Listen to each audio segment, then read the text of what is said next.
আসন্ন সংসদ নির্বাচনে ছাত্র জনতার অভ্যুত্থানে ক্ষমতাচ্যুত প্রধানমন্ত্রী শেখ হাসিনা ও তার পরিবারের সদস্যরা ভোট দিতে পারবে না। নির্বাচন কমিশন ইসি সচিব আক্তার আহমেদ এই বিষয়টি নিশ্চিত করেছেন। গত এপ্রিলে শেখ হাসিনা সহ শেখ পরিবারের 10 জন সদস্যের পরিচয়পত্র এনআইডি লক করা হয়েছে।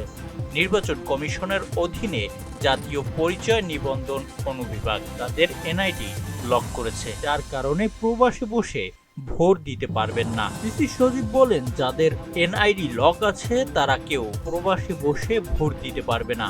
শেখ পরিবারের সদস্যরা হলেন শেখ হাসিনা, সজীব ওয়াজেদ জয়, সাইমা ওয়াজেদ, শেখ রেহনা, টিলিপ সিদ্দিক, আজমিনা সিদ্দিক, শাহিন সিদ্দিক, বুশরা সিদ্দিক, রেদওয়ান মুজিব সিদ্দিক, তারিক সিদ্দিক। ইসি সচিব বলেন, সংসদ নির্বাচন ইনকাউন্ট আউটকাউন্ট অফ কাউন্ট ভোট হবে।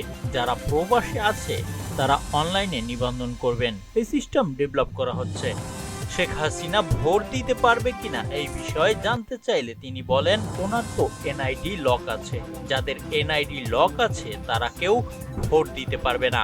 মামলার কারণে বা অন্য কোনো কারণে পালিয়ে বা অন্যায়ভাবে বিদেশে যারা অবস্থান করছেন তাদের ভোট দিতে কোনো অসুবিধা নেই, তবে তাদের এনআইডি আনলক অবস্থায় থাকতে হবে। তিনি আরো বলেন, প্রবাসে বসে ভোট দিতে হলে অনলাইনে নিবন্ধন করতে হবে এনআইডি নাম্বার দিয়ে।